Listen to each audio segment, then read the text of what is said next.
ఛత్రపతి సంభాజీ మహారాజుని కొంతమంది అవమానించారు. ఏమని అవమానించారు? శివాజీ శూద్రుడనే కారణంగా రాజ్య పట్టాభిషేకానికి నిరాకరించిన మరాఠా బ్రాహ్మణ పురోహితులు కాశీ నుంచి వచ్చి గాగాభట్ బ్రాహ్మణ పండితుడు తన కాలి బొటనవేలుతో శివాజీకి తిలకం దిద్ది అవమానించిండు అన్న ఘటన చరిత్ర పుస్తకాల్లో ఉన్నది అని చెప్పి ఏమో అడ్డమైన చరిత్ర రాసిరు. ఒక అడ్డమైన చరిత్ర రాసిరు ఫ్రెండ్స్. ఇగో ఈ చరిత్ర మనకు యాక్సెప్టెడేనా? అక్కర్రండి. ఈ టాపిక్ మీద డిస్కస్ చేయడానికే మన దగ్గరికి మన రాష్ట్రీయ వానర సేన నుంచి మన ఉమక్క వచ్చిండ్రు. సో నమస్తే ఉమక్క, welcome to Chitragupt once again. మీ టైం ఇచ్చినందుకు మీరు మిమ్మల్ని చాలాసేపు పూజరా ఇలా నిలబెట్టినాం. ఐఎమ్ సారీ, పొద్దున్నే వచ్చి కూర్చున్నారు. ఇక్కడ రండి. అయితే శివాజీ ఒక శూద్రుడని, రాజ్య పట్టాభిషేకానికి ఏ బ్రాహ్మణులు రాలేదని అక్క కొంచెం అటు జరగండి, చేరు ఇట్లా జరుగుతుంది. ఇక్కడికి వచ్చేసి ఆ లైన్ లోపల ఉండండి.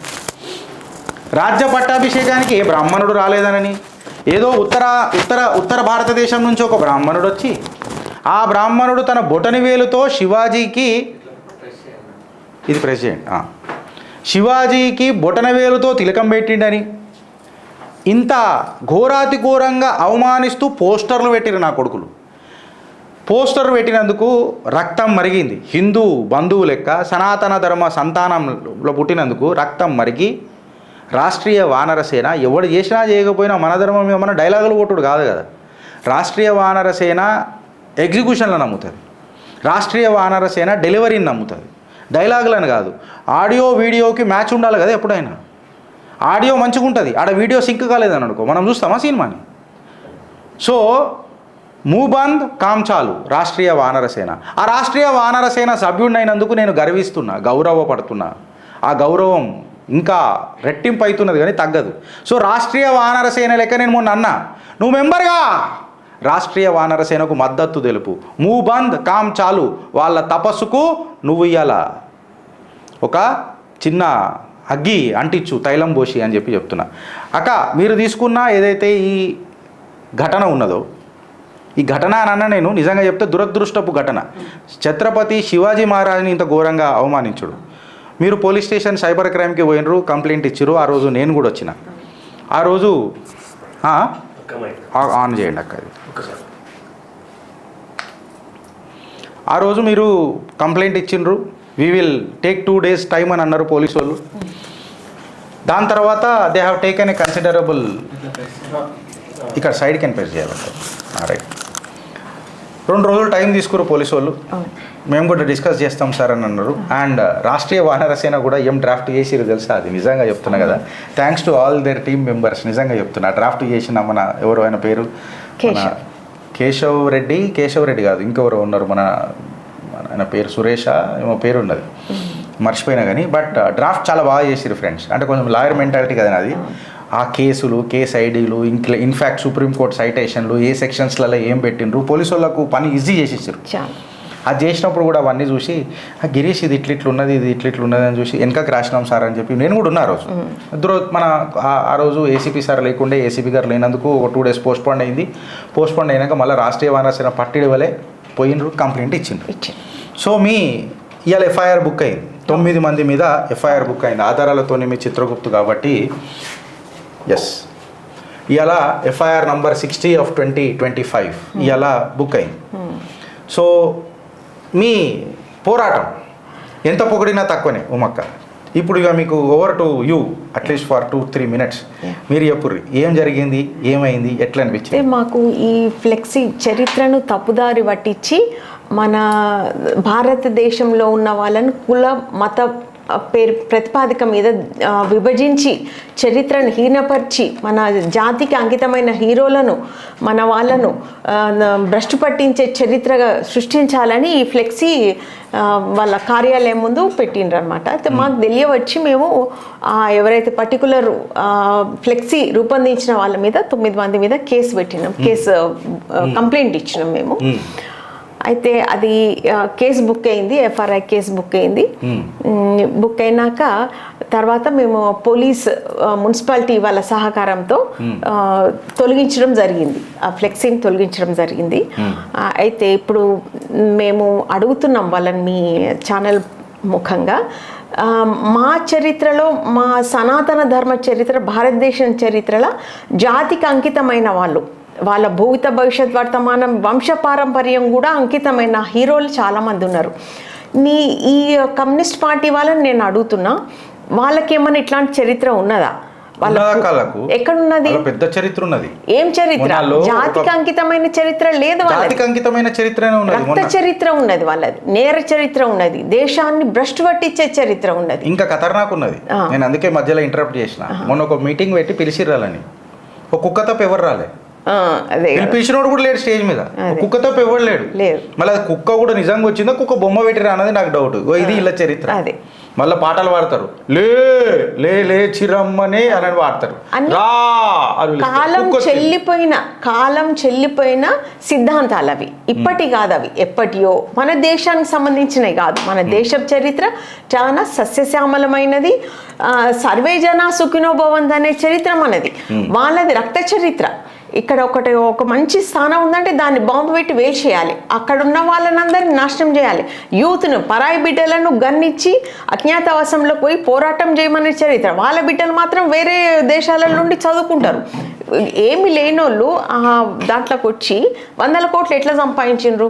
మీ పూర్వ నాయకులు కానీ, ప్రస్తుతం ఉన్న నాయకులు కానీ, అజ్ఞాతంలో పోయి మళ్ళీ వచ్చిన నాయకులు కానీ, వాళ్ళ పిల్లలు వాళ్ళు ఏం చేస్తుండ్రు?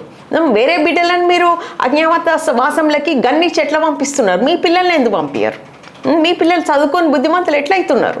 ఇదంతా మీ చరిత్ర. మా చరిత్ర అట్లా కాదు. శంభాజీ మహారాజును తయారు చేసిండు శివాజీ గారు, అట్లా ఎన్నో ఉన్నాయి. శ్రీరామచంద్రుల వారు వాళ్ళ బిడ్డలను గొప్ప చక్రవర్తులుగా, దేశ సేవకులుగా తయారు చేసిండు. ఇట్లాంటి చరిత్ర మా హీరోలు మాకున్నాయి. మీదేం చరిత్ర? మా చరిత్ర బ్రష్ పట్టిస్తే మేము ఊరుకునేది లేదు. అది మీ ఛానల్ ఆడకు తేడా లేదంటారు. లేదు లేదు, భర్తకు తమ్ముడికి అన్నకు కూడా తేడా లేదంటారు. విలువలు లేవు, కుటుంబ విలువలు లేవు. మీ సభ్యుల చరిత్రనే మీరు చూసుకోండి, ఇంకా దూరం పోయే అవసరం లేదు. మీ చరిత్రలే మీరు చూసుకోండి. ప్రస్తుతము అజ్ఞాతవాసం విడిచిపెట్టి వచ్చిన ప్రస్తుత నాయకులు కూడా, అధికార పార్టీలో ఉన్న నాయకులు కూడా, వాళ్ళకి ఇప్పుడు లక్షల కోట్లు ఎక్కడి? అంటే ఇదేనా మీరు చెప్పే సమసమాజం? మీ బేస్ ఏంది? సమసమాజం. మరి ఏంది సమాజం అంటే? వాళ్ళ దగ్గర పనిచేసే డ్రైవర్కి ఉన్నాయా 1,00,000 కోట్లు? వాళ్ళ ఇంట్లో పని మనిషికి ఉన్నాయా? మీరు చెప్పే సిద్ధాంతాలు ఏంటి? మీరు చేసే పని ఏంది? మీరు మిమ్మల్ని చూసుకోండి. మమ్మల్ని ప్రశ్నిస్తే మేము ఊరుకునేది లేదు. అడవుల బాట పడదామని అంటారు, ఎవరిని పట్టిస్తారు? పరాయి బిడ్డలను పట్టిస్తారు. వాళ్ళ పిల్లలు క్షేమంగా ఉన్నారు. సంపద కాపాడదామని అంటారు, అడవులను దోసుకొద్దు మళ్ళీ అరువులను కొట్టేసి. అయితే ప్రస్తుతము ఇది శివాజీ మహారాజ్ పైన పెట్టిన ఈ బోర్డు ఉంది కదా, ఫ్లెక్సీలా చెప్పినట్టు ఆ బ్రాహ్మణులు ఎవరో గంగా భట్ గారు కాలువేలతో పెట్టిండ్రు అని వీళ్ళు చరిత్ర తప్పుదారు పట్టించిండ్రు. అది నిజం కాదు. ఆయన ప్రత్యేకమైన ఆహ్వానం మీద ఆయన వచ్చిండు. అక్కడున్న బ్రాహ్మణులు ఈ మొఘల్స్ దాడుల్లో కానీ, బ్రిటిష్ దాడుల్లో కానీ వాళ్ళ సంప్రదాయం మొత్తం మర్చిపోయిన సందర్భంగా ఈ గంగా భట్ గారిని కాశీ నుంచి పిలిపించి శాస్త్రీయంగా, శాస్త్రపరంగా బాగా ఎంతో ఘనంగా, మర్యాదపూర్వకంగా పట్టాభిషేకం జరిగింది. దానికి చరిత్రపరమైన ఆధారాలు మనకున్నాయి. మీరు నిరూపించండి. మీరు అభియోగం చేసిండ్రు కదా, కాలివేళ్లతో అని అభియోగం చేసిండ్రు కదా, అది మీరు నిరూపించండి. మేము నిరూపిస్తాం, మేము లీగల్గా మేము యాక్షన్ తీసుకుంటాం. మా దగ్గర చరిత్ర ఆధారాలు ఉన్నాయి. 300 మంది సుహాసినీలు వచ్చి అతన్ని సత్కరించారు గొప్పగా. మాకు ఈ పట్టాభిషేకం జరిగింది. శివాజీ వారు క్షత్రియులు, మీరు అన్నట్టు క్షూద్రులు అది ఇది కాదు. అట్లా అని మేము ఖండిస్తలేం, వాళ్ళు కూడా మా భాగమే. కానీ వాస్తవం చెప్పండి. మీరు వాస్తవం చెప్పి అమ్ముకోండి, మీ పార్టీని అమ్ముకోండి. అయితే నేను దీన్ని ఇట్లా పోర్ట్రే చేస్తా. సపోజ్ నువ్వు శూద్రుడు అన్నావు, నేను క్షత్రియుడు అంట. ఆయన భారతీయుడు, హిందూ స్వరాజ్ కోసం పోరాడిన ఏకైక మొగోడు మునగాడు.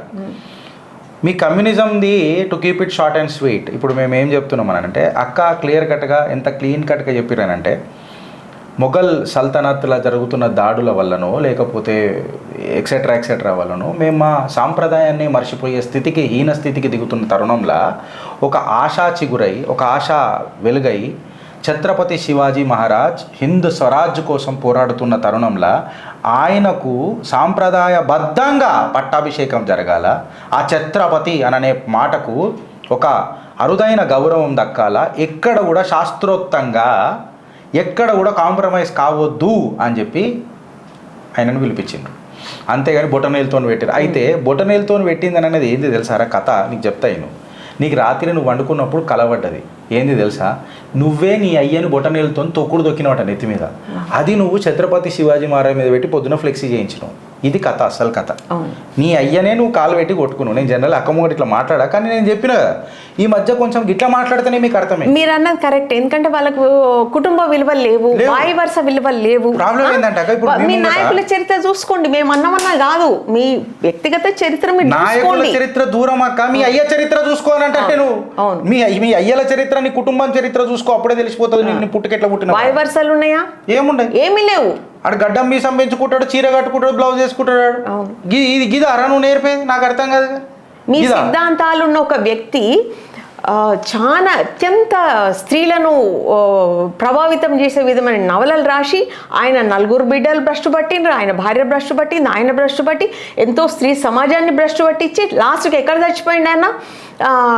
దేవస్థానంలో చచ్చిపోయింది, పోయి అక్కడ బొంద పెట్టుకుండు. ఈ పెరియార్ పుత్రులు వీళ్ళందరికీ మిగిలేదు ఏమి ఉండదు రా, చిప్ప చేతికే మిగులుతుంది లాస్ట్కి.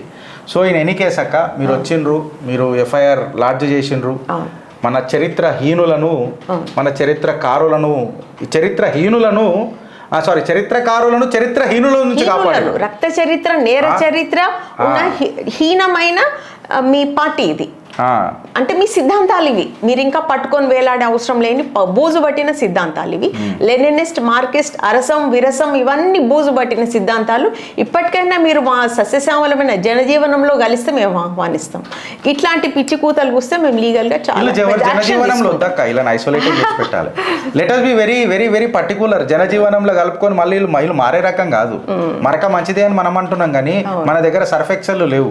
ఈ మరకలు అవసరం లేదు. భగవాన్ పరమేశ్వరుడి దగ్గరనే లేవు. హిందూ చీన్ బాయ్ బాయ్ అని అన్నాం, ఆడ వెనకకైనా వచ్చి మనని కొట్టిపాయ. ఈ పూలు వల్ల చాచాకు అర్థం కాకపాయ. కమ్యూనిస్టులు నమ్మేటట్టు ఉంటుంది. మళ్ళీ ఈ కమ్యూనిస్టులను పొగుడతారు వీళ్ళు. ఇదే ఈడ కూర్చున్న కమ్యూనిస్టులు చైనా మా బాస్ అని చెప్తారు, ఈ సిగ్గు తప్పిన వాళ్ళు. సో థ్యాంక్ యూ అక్క, థ్యాంక్ యూ సో మచ్. మీరు చాలా టైం ఇచ్చిండ్రు, నేను మిమ్మల్ని చాలాసేపు వెయిట్ చేయించిన. ఇలా టాపిక్లు కూడా అట్లుంటాయి. అయితే మీ ఛానల్ పరంగా ఒకటి చెప్తున్నా, మీరు ఇట్లాంటి భవిష్యత్తులో కూడా మీరు మా చరిత్ర తప్పువ దారి పట్టియడమో బురద జల్లడమో చేస్తే మేము లీగల్గా చాలా యాక్షన్ తీసుకుంటాం. దానికి తగ్గ ఆధారాలు మాకున్నాయి. మీరు కూడా మీకున్న ఆధారాలు మీరు తీసుకుని రావచ్చు. మేము లీగల్గా యాక్షన్ తీసుకుంటాం. మీలా ఎక్కడ కూడా మాకు రక్త చరిత్ర లేదు, మాకు వద్దు కూడా. రక్త చరిత్ర ఏముండదక్క. మీరు మీ ముంగటనే ఒక మాట చెప్తా. కమ్యూనిస్టులలో ఎప్పుడు కూడా ఒక పాట వచ్చినా, లేకపోతే వాళ్ళది ఏదైనా ఒక కార్యక్రమం ఆరంభమైనా, బట్టలు లేని మనిషి మీద ఒక గొంగడేసి, లేకపోతే బట్టలు లేని ఒక పోరడు మనమేమంటారు అర్ధనగ్నంగా, ఒక పోరడు అర్ధనగ్నంగా వచ్చి ఆ ఎర్ర జెండాని కప్పుకుంటాడు చూడు. నేను అడుగుతే ఏంది తెలుసా మీకు, నువ్వు బట్టలు లేకుండా అర్ధనగ్నంగా ఫస్ట్ ఆఫ్ ఆల్ ఎందుకు చూపించినావు? ఆ పరిస్థితి ప్రజలకు ఎందుకు తీసుకొచ్చినావు? లేనిది ఆ పరిస్థితి నువ్వు ఎందుకు తీసుకొచ్చినావు? అర్ధనగ్నంగా ప్రజలు ఎందుకు ఉండాల్సి వస్తుంది? అంటే నీ తత్వమే మనుషులను అర్ధనగ్నంగా ఉంచడం. ఇది ఫస్ట్ పాయింట్. దుకాణం అది పైసల దుకాణం, పౌరుషాల దుకాణం కదా, పైసల దుకాణం. ప్రజలకు ఏం పోరాటం చేసిరువా మీరు? నాకు మాట చెప్పురి. ఏమీ లేదు. సరే మీ కమ్యూనిస్ట్ ఏదో మంచిదని అనుకుందాం, ఇలా చైనాలో ప్రజలు కూడా ఏం పెద్ద సంతోషంగా లేరు కదా. ఓ మాట అడుగుతున్నా. ఇంకొకటి ఏందనంటే, మీరు ఎర్ర జెండా పెట్టుకొని ఇట్లా పెద్ద పోరలు ఇట్లా చుట్టుకున్నట్టు పెద్ద చూపుతారు. అది యాక్చువల్లీ తెల్ల జెండా. ఆడి బాధ, భరించలేని బాధ శరీరంలోకి వచ్చి ఆడి తోలు నుంచి చిలికిన రక్తం ఆ తెలుపు బట్టను ఎర్రబట్ట చేసింది. అది ప్రజల రక్తం. ఆ ప్రజల రక్తమే మీకు ఇలా ఉసురై మీ ఊపిరి తీసింది కమ్యూనిజం. ఇది మీరు యాద పెట్టుకోండి. ఇంకొకసారి ఛత్రపతి శివాజీ అనే కాదు, ఎవరైనా మా చరిత్రకారుల దగ్గరికి ఎవరికన్నా వస్తే మాట్లాడితే, ఇక ఇప్పటిదాకా రాజ్యాంగబద్ధంగానే మీ బట్టలు కూడా తీసి మంచిగా చెప్తున్నాను. సో జాగ్రత్తగా ఉండరు బిడ్డ అని చెప్తున్నాం. సో థ్యాంక్ యూ అక్క, థ్యాంక్ యూ సో మచ్. ఇంకొకసారి నేను ఉమక్క ద్వారా రాష్ట్రీయ వానరసేన సభ్యుడు లెక్క చెప్తున్నా. రాష్ట్రీయ వానరసేన సభ్యత్వం అనేది ఖచ్చితం. మేమే గిన్ని పనులు చేస్తే మీరందరూ తోడైతే ఇంకెన్ని పనులు చేయొచ్చో చేస్తాం. ఒకసారి మీరు చూడండి. ఇది ఒక రాజకీయ పార్టీ కాదు, ఇది ఒక ధర్మం కోసం. రాజకీయ ఉద్దేశము లేదు, ఒక సదుద్దేశమే, ధర్మాన్ని కాపాడే సదుద్దేశమే. ఇన్ఫ్యాక్ట్ 3700 ఎకరాల దేవాలయాల భూములను కాపాడిన ఘనత రాష్ట్రీయ వానరసేనది ఫ్రెండ్స్. వానరసేన అంటే నిజంగా వానరసేన. రాష్ట్రీయ అని చెప్పి పేరు పెట్టినందుకు ప్రతి రాష్ట్ర ప్రజలు దాన్ని రాష్ట్రీయం చేసుకోవాలని చెప్పి కోరుతూ, జై శ్రీరామ్, జై వానరసేన. థ్యాంక్ యూ అక్క, థ్యాంక్ యూ.